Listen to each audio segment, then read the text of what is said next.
Welcome to Fearless Heart and Mind. I am your host, Nora Alvar. Whether you're at a start of a blossoming relationship or have been with your significant other for years, every relationship goes through the same 5 stages of dating. These 5 stages of dating are attraction, reality, commitment, intimacy, and finally, engagement. I have Kat Blake here, who is a divorce relationship coach, a psychotherapist. She is the director of National Association of Divorce Professionals. She has been featured at WebMD, Bustle, WBZ News, Scary Mommy and Medium, and of course, she is a podcast host of Happily Ever Divorced, All Things Divorce and Dating with Kat. Welcome, Kat. Thank you. Thank you so much for having me here. It's so good to have you here. So tell me, what is it that you do? How do you help others when it comes to dating? Oh my gosh. So interestingly enough, I am a therapist and divorce coach.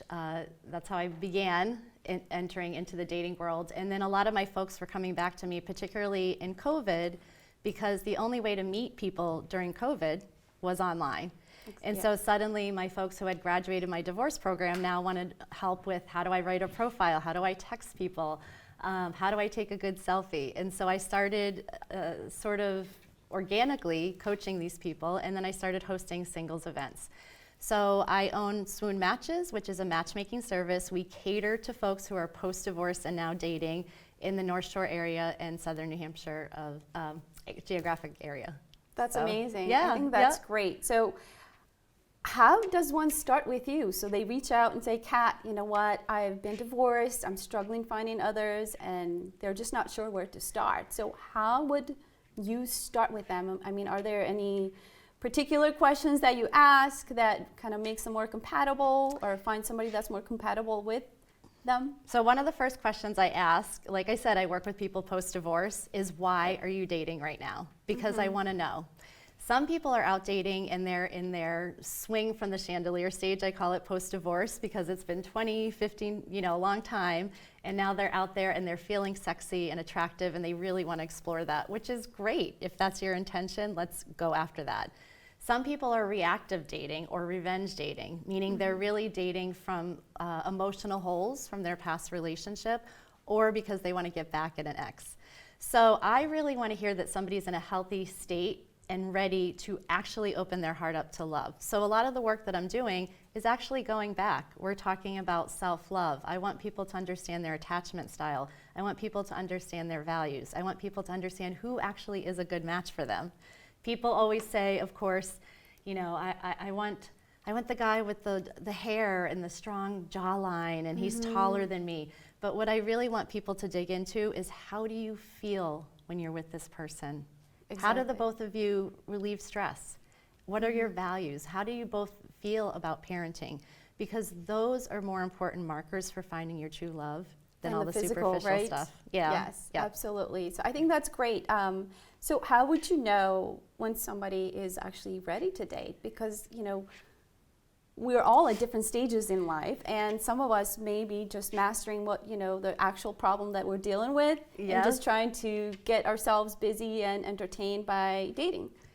So number one, I want to know that you are feeling indifferent towards your ex. So you're not still angry, you're not still triggered. You might have a few moments because that happens, particularly when you're co-parenting. But that overall, that emotional reaction is not there, because anger does keep you energetically tied to somebody. Right. Some of it's your language. So a lot of my people might come in and they're telling me stories about we. Well, what's the we? Oh, me and my ex-wife, my ex-husband. I'm like, we gotta change that, because psychologically we want you to be ready and open for a new person to be coming in. And if your mindset is so, I don't wanna say stuck, but so stuck in the long-term marriage that it's even including how you're talking about the stories of your life, we need to change that up a little bit and show that you're open and ready. Absolutely. I mean, my recommendation would be to really make sure that you understand who you are as a person. Oh, absolutely. Do that work. Take some time, even though you may feel sad and vulnerable and you just want to be loved and accepted, but it's important to do that work, really dig in deep within yourself and find out what is it that you truly want out of this life. What do you want to experience? What do you want to feel like when you're with this partner? What do you want to be able to have conversations with? I mean, how do you want that communication to go with that person? Or, what activities do you like? Or how do you want to parent, like you said, or co-parent with your ex? I mean, there's a lot that's involved. And then also, we talked about last time we interviewed you, it's important to do the work on yourself, but also pay attention to if they have also done their work, right? Have they figured out what they want in life, who they are, how they want to live, what they value in life, and things like that, right? I mean, there's a ton of work that goes into that before you realize, hey, I'm ready to date. I want to be loved. I mean, I feel like so many people are dating for the wrong reasons. Yes. And I think that's what's causing a lot of conflicts in our world today, is because everybody's so eager to find in that connection, but they're not focused as to what is that connection that I really want? What does that look like? And here's the thing, we're all hardwired for connection, and we live longer when we're in love. I mean, this is the reality. Yeah. We're supposed to be part of something that's bigger than us.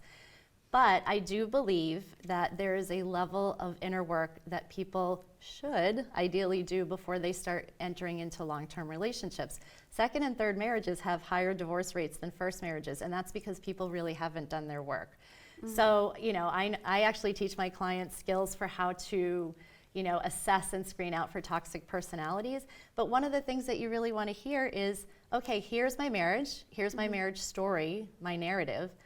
But in that narrative, it's not about the other person doing them wrong. They're not the victim. What did they learn through that process? What did they learn about themselves? And what skills are they now going to take into their next relationship? That is so important. And I always tell people, don't talk about exes on a first date. I mean, our brain scans for negative information. It's actually how we try to keep ourselves safe. And don't compare. Yes, don't compare. Do not compare. Right. You can't say, I had a great relationship and that partner has left me. Mm-hmm. Now I have to find somebody that's just as good. Right. I mean, you can't compare, or the other way around. If you're comparing, you're probably not ready. Exactly. Right. Yeah. That was one of my questions: is how do you know you're not ready? What are some of the cues that you should not be dating? And you have to be willing to take a risk, because falling in love is one of the biggest risks that you are ever going to take. I mean, I tell my clients, you have to be ready to jump off a cliff, and if you're not, if you're more invested in protecting yourself, you're more invested in protecting your ego, you want to keep your walls up, you don't trust anybody, we have to work on that before we send you out on a date. Because the ability to be vulnerable, the ability to be received is needed in order for a relationship to move past the superficial stages of date 1, 2, and 3. Yes, well, you have to be able to be in control of your emotions, right? That's one. Mm-hmm. You want to have a stable career on your own. Mm-hmm. Don't rely on somebody else to support you financially or any other way, right? Emotionally, you can't rely on, I need to be with someone to be happy. Right. You have to be able to make yourself happy. Right. Find out what is it that you're lacking in your life that's not making you happy, and then work towards achieving that. And I think once you have all of those areas covered and you've done the work and you understand yourself, what makes you that, a peace kind of moment in your life, then, you can make a decision that, I am ready to date. I am ready to give myself, share my life with somebody else. But I also think, so I do a lot of energy work, which I absolutely love. I know I'm a trained classic therapist. But energy work, because so much of what we put out in the world is from our subconscious and we're not aware of it. Mm-hmm. So just like, I always use the example of when you're looking for a job. Mm-hmm. So when you go and interview for a job, this happens all the time, right? You interview for the job, you're like, it's okay, well, I'm not really interested. You get the job, right?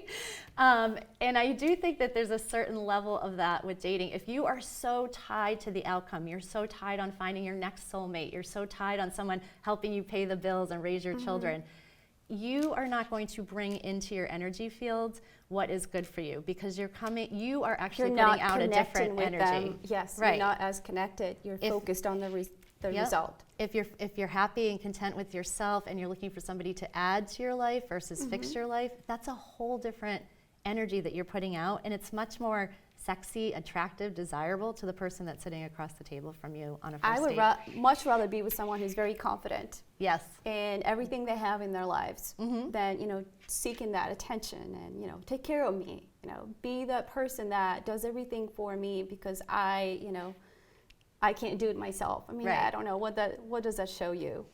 Exactly. So you have to be able to be in that comfortable level with yourself. So how would one know they are ready to commit, to get into fully in a relationship?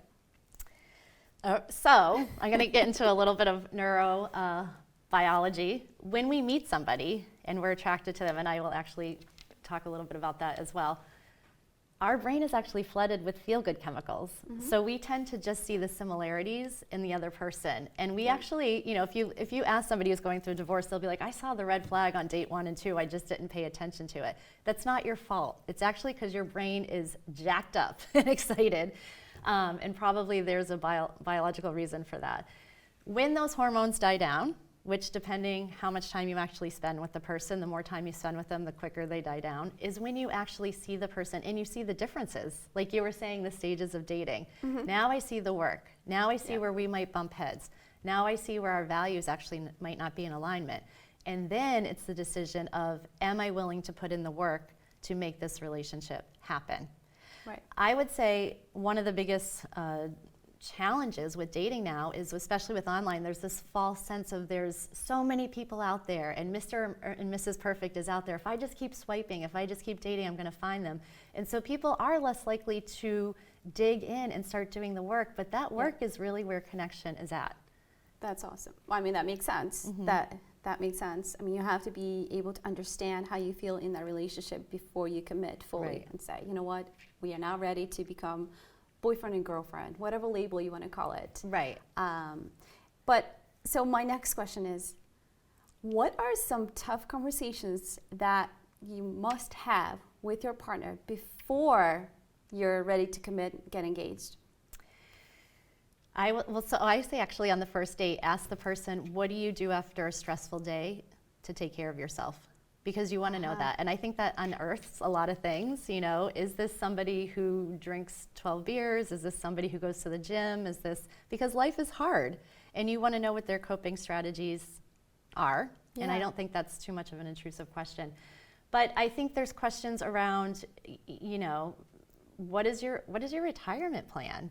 You know, what is your relationship like with your children? How do you see your children launching out into the world?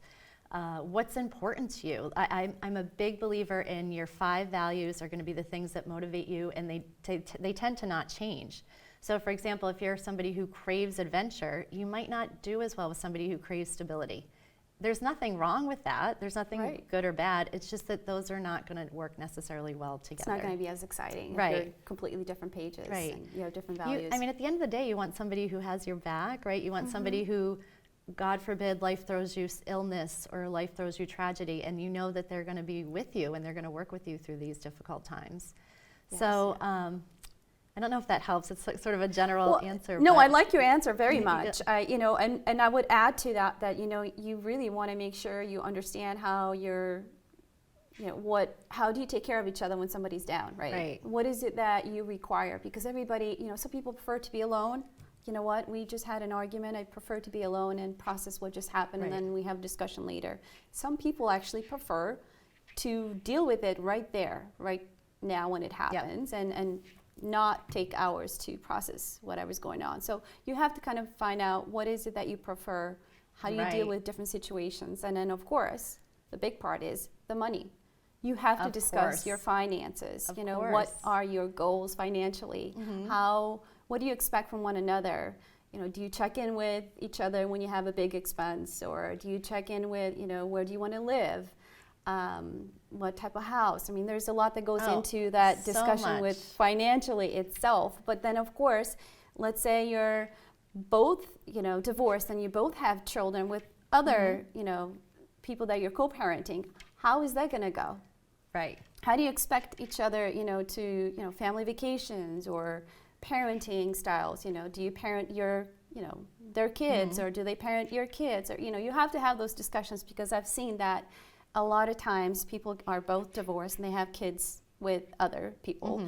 And I've found that one parent doesn't want their spouse to parent their kids. And they end up in conflicts. So you Right. have to kind of, I think that's very important to figure out. But of course, there's a lot more to it. Absolutely. that I you mean, have I've to- even worked with situations where one of the adults in the couple gets along well with their ex and the other one doesn't, and that becomes an issue. Yes.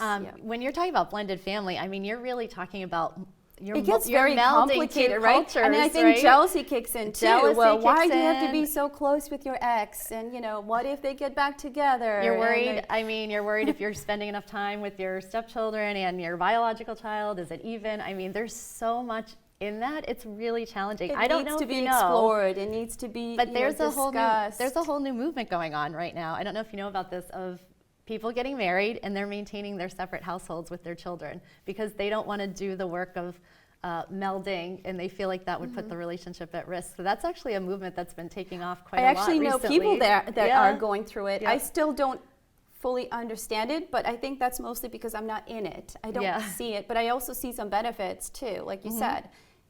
I think the fairness, you're giving more attention to my kids, not your kids, or more to your kids than mine. I mean, Yep. it's a lot that can go through lot. it. And then So you sharing need the to be able to space as talk well. about everything. I actually use the example of I know this sounds so silly, but there was a blended family I worked with where the dad would make chicken salad sandwiches for the kid, and it would just be chicken and mayonnaise, salt and pepper bread.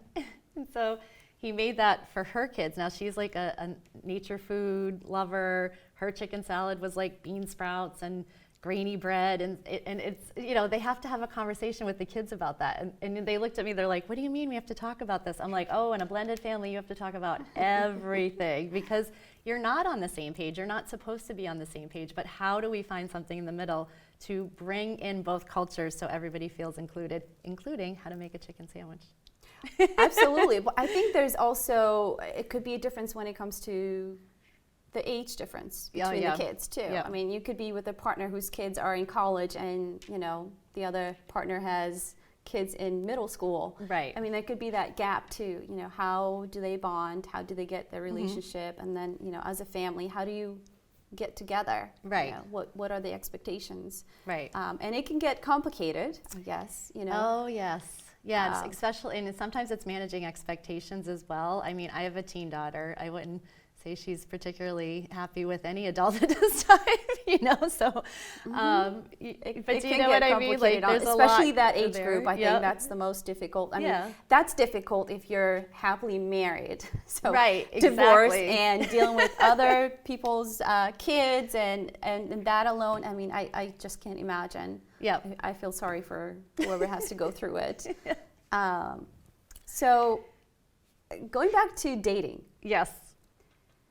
Well, I guess, how soon should one go out on a date from when they actually meet?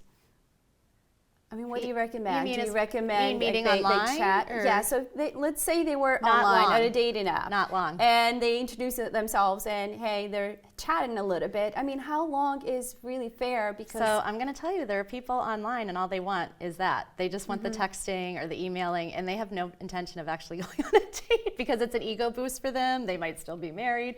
I tell people, and this is one thing I'm a master at, is moving from online to in real life, because I don't waste my time. If it's somebody that I'm really interested in, I encourage my clients to do the same. Hey, let's meet up. I call it a meet and greet. It's not even a date. It's a cup of coffee. It's a walk. It's a Just half hour. see if there's a connection. See if there's a connection. What is the energy like with the person? Right. Come home, journal on it, and then decide if you actually want to go on a date. move forward with that Because person, you got to yeah. figure online, you're meeting strangers. These are not, back in the old days when we dated, we would date a coworker or somebody that a friend knew or somebody Yeah. that our family knew. Now you're going on dates with somebody who is a complete stranger, and people have to realize that. So to me, I say cut out the texting. I think most of us have some kind of ADD with social media going on. A lot of those Right? conversations end up, I feel like it's getting Get worse and away. worse as Yep. the time goes. Yep. It used to be a lot simpler. And it was so yeah. easy to date before I got married. yeah. And I would say it after was easier to date pre-COVID, honestly. that too. Yeah. Yes. Yep. Yeah. Absolutely. But yes, I agree with you. I think the moment, after you meet someone, I mean, if you're agreeing to connect with each other, then I think you must have had some sort of spark. And if you Right. only connected with that person because you're just looking for somebody to talk to, well, you know what? That's not the dating No. for you. Like, And that's by the not way, the there's time. also people who are really great at texting and they're not so great in real life. And there's people who are really bad at texting and they're amazing in real life too. So that's something that I coach my clients around, understanding and being able to tell the difference. So that's also, Right. that's why I say cut to the, just let's go. You don't want to be going, 2-3 months talking to this Right. person on the phone, and you have no idea if it's really a male or female who you're talking Right. to. Because I also have had clients who tell me stories where they've talked for months, and when it was time they kept trying to meet, and there was always an excuse, and they come to find out it was not even the person that they said they were. Yep. So, how does that leave you emotionally and mentally thinking about, dating? Right. It really makes you a wreck, I think, because now you lose trust. Okay, well, you Right. know what? I've just had this experience. Now I can't trust anybody because, the picture they put on the profile can't be real, or the information they put up there. I mean, I actually, a few years ago, I went out on a date with someone. I liked the profile, I liked our conversation, and when I met in person, this person was 10 years older. I Nothing hear like that. the pictures. So that happens so much. And it's like, why would you do that? If you're, I know. That's you're why not I being say, honest. I mean, I tell and- people don't put filters, don't put shots where it doesn't look like you. Like, just be you. You have to be authentically you online, advertise as is. Make sure because your photos are eventually- up to date. Up to date, If they're yes. 3 years old, I mean, if you look exactly like you did 3 years ago, that's fine. But Right. if you've changed, you have more gray hair, you changed. The I biggest don't know. complaint from men is filters. Like, I mean, I can't tell you, so many of my male clients are like, she didn't look anything like, the picture because, Right. he didn't realize there was filters on the picture. So that's what I mean. It's you don't want to be false advertising with your age. I mean, just be upfront Right. about those things because you're going to show up on the first date. You can't pretend to be somebody that you're not. How do you expect that date to go? Right. If you're not Right. fully yourself. Right. You're attracting somebody else that's attracted to the filter, not really you. Absolutely. Um, And I also think being upfront on what so first of all, you have to be upfront and honest with yourself because there are so many people out there who are saying, I'm out here looking for love, but they're not. They're not Right. emotionally available. Their walls are up. They're still so defensive from probably a toxic marriage or what have you. Number one, all the people that complain to me about meeting emotionally unavailable people, they themselves are emotionally unavailable. And usually when I work with them, they see that. They're like, oh yeah, I do that. All the Right. people that complain to me about being ghosted, they're ghosting people, right? Oh, wow. So it's like, I think in dating, if you're doing it well, you're also discovering yourself. I think that's the beauty of it, right? Yes. No, I think especially Mm-hmm. when you're going through divorce, I think that's when you start to realize, oh no, well, who am I really? Right? You start asking all those tough questions. Yep. But my other question really I wanted to know is, for the ones that have been dating for a while and just haven't had any luck, there's no spark with anyone, and they're wondering, dating's not for me. Is there somebody out there for me? Why am I not finding them? Right? All A lot of right. them say, where is she? Where is he? Yeah. Right? But what can they do So I when they're at think that point? number one part of it is how emotionally available are you? Are you ready? Because I think a lot of people who are like that, the people who are coming into all women are this, all men are this, they still haven't healed necessarily from their divorce, or they haven't healed from something from their childhood, and they're taking that shadow with them. And that's why they're not locating people who are there. Makes sense. I mean, they're unable to connect because they're not. Right. And At that's that- why a lot of my dating coaching is going backwards. But you have to figure our subconscious has in it a couple things. One is it has our love maps, which we create between the ages of 8 and 12. And that is how do men and women interact? How is strong emotion handled? How is negotiation handled? How do you set boundaries? How much physical touch is involved in a relationship? All of that stuff is kind of in our subconscious, and most people are not aware of it. But, for example, one of the questions that I ask my folks is I say, how did you get attention during the ages of 8 to 12 from your parents? Sometimes I will hear stories such as I had a woman and she said, I had to be the perfect child. I had to get straight A's. I had to show off. That was the only way I could get my parents' attention. My parents were workaholics. They were dealing with depression. So again, not abuse, right? Not an abusive situation. Well, now what is she doing? She's dating and she goes on all of her dates and she performs. And she performs well. She makes the guys feel great. She tells great stories. She's attractive. She's beautiful. She's successful. Right. But she's not She's not emotionally being connecting herself. with them, and she's not being authentically true to herself. Right. So, Yeah. so that's really important for people to understand. And then whatever you're telling yourself inside is what the universe, I do believe this, is going to show you. If you have one little doubt or one little internal belief system of, I'm not good enough, I'm not worthy enough, I'm not lovable, people leave me, well, you're going to meet people who match that. I Right? agree with that. I really agree. And I think that's why, it's important to know when to start dating. Yes. Yep. Do that work for yourself, right? Figure out who you are, figure out what you want in a partner, values, what you want in life. And then when you're ready, after all that work, I think it'll be a lot easier to find that special someone.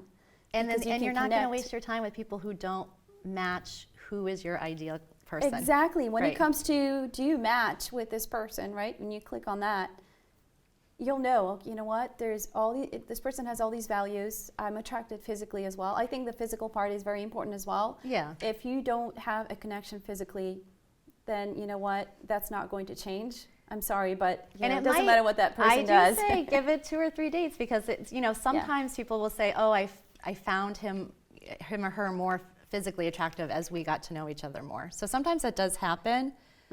Okay, so I'm gonna give everybody really bad news.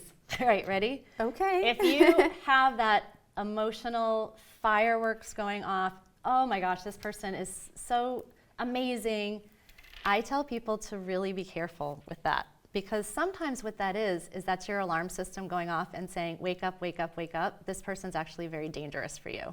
And we mistake it for Interesting. fireworks and chemistry. So it's just something to be aware of. I do think there does need to be a little bit of spark and chemistry, absolutely. But that over-the-top fireworks sometimes is a sign that you want to get up and run away.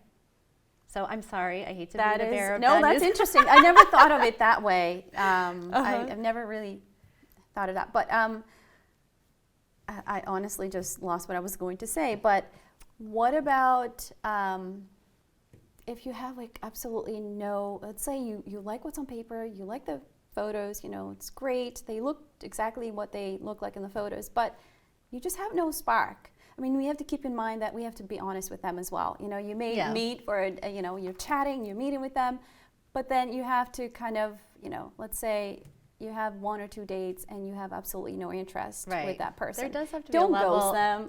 Don't ghost. Let's We're be just adults. not a good match. Let them know, Right. this just, I think you're a great person. I mean, be honest. You don't have to say, Yeah. you don't have to tell them a long story. Just say, you know what, I just don't feel an attraction and this is not working out for me. Yep. And instead of just ghosting and making, I think that makes somebody feel a lot less valued than being honest. Is really awful. I mean, and Yeah. here's the other thing. That person might not be your match, but that person might have friends or Right. family members or a neighbor who's single. So, there's, guys that I've gone on dates with and I'm like, I don't feel like we're a good match, but we ended up being friends. We ended up going hiking together. I ended up setting them up on date. I mean, I want you to think about dating almost like networking. And I'm going to create this network of people because that's what I mean. That's open-hearted dating. And the more you do that, the more you're allowing goodness to come in. I think that's great. I like that. It's like looking for a job, right? You know what you want out of it, right? You know how you want to feel at the end of the day. And it's similar with dating. Yes. You know what you're looking for, and I think just chase that and kind of get a clearer idea as to what you want in a person. And if the person's not your, that's what I mean. What's your values? What I tell people to know your attachment style. What are your goals? If somebody doesn't match that, it's not your job to massage the situation enough so that that person does match the person that you want. It's your job to say, you're amazing, but we're just not seeing we're not in alignment here. And then you do move on. Absolutely. So you're never going to find perfection. I tell people that if you find 80% is really great, that's a great relationship because none of us are perfect. Yeah. And being willing to put in some of the work that we talked about that comes down the road.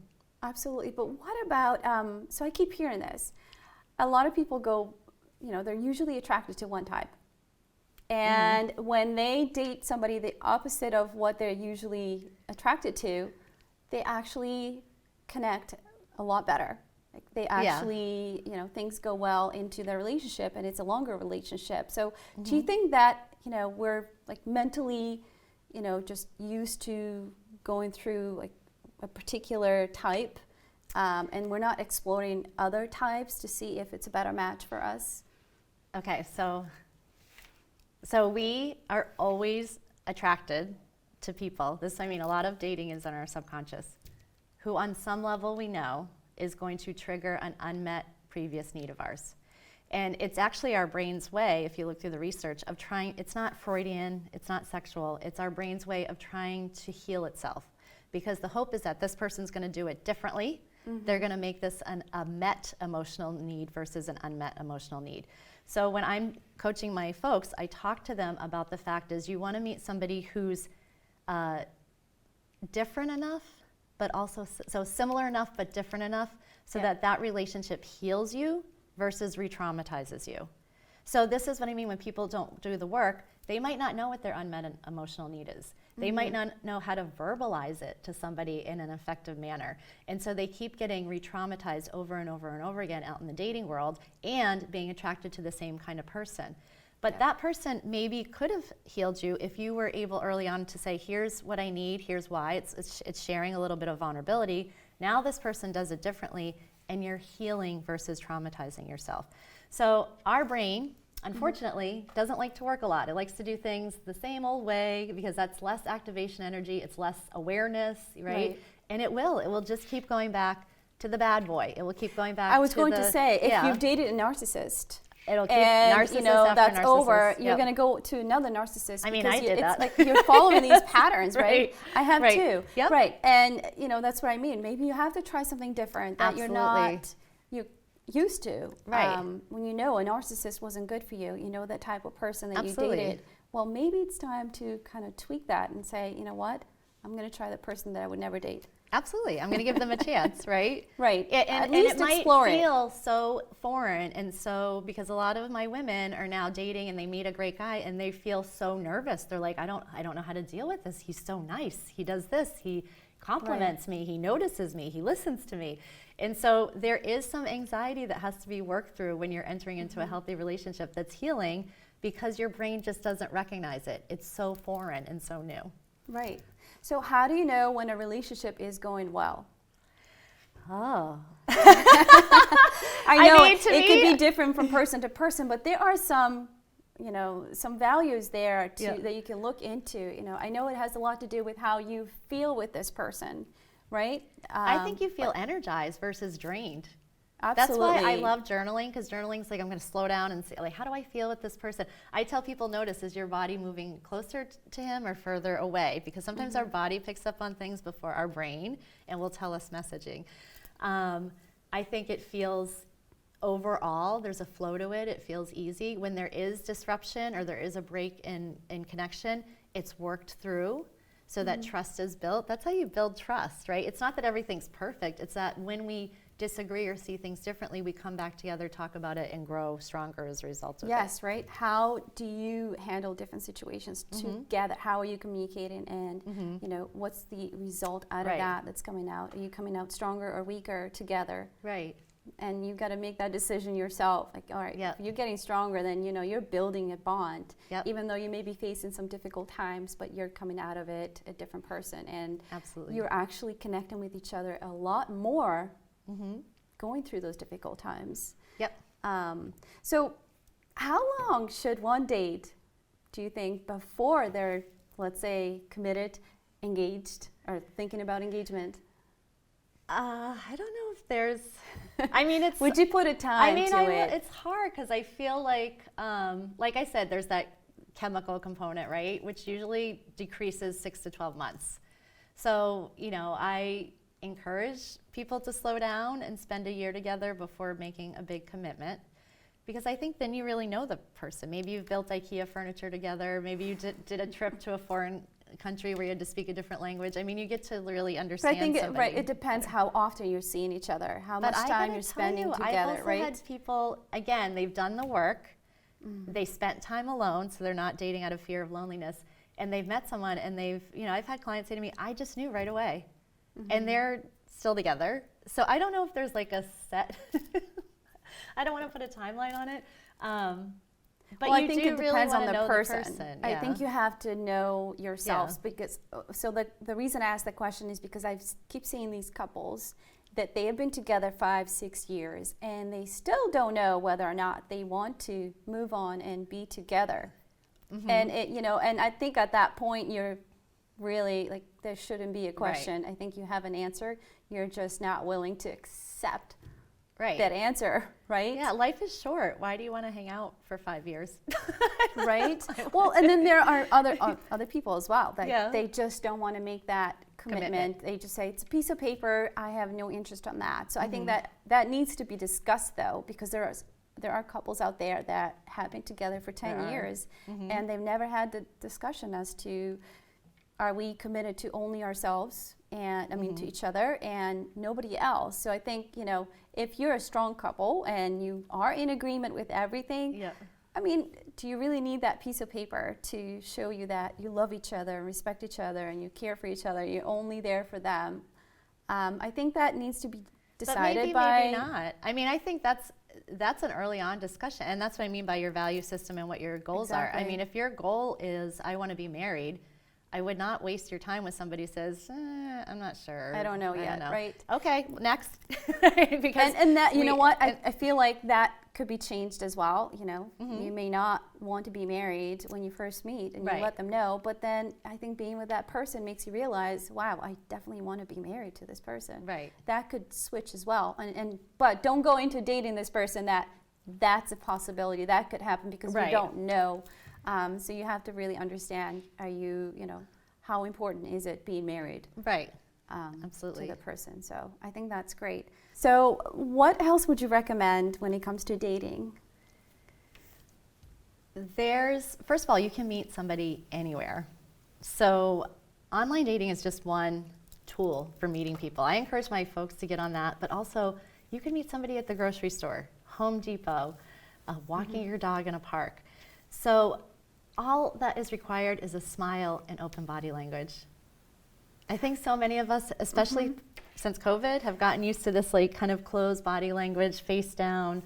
Or we're inside our homes all the time. And yes. And a lot of people are still inside their homes and come right? out. Get out, Get do activities, do activity follow groups. take a hobby or something. Yeah. I'm actually taking voice lessons. Oh, nice. I'm so excited. I've been wanting to take voice lessons as sing. I think I'm great. My kids think I'm horrible at it. They tell me, Mom, you really can't sing. I'm like, no, that's not true. I know I can. So I finally committed to, I've scheduled them and I am taking them starting next week. So I cannot wait. Hopefully I become a star and I'll make sure to tell you. Yeah. I'll invite audience members.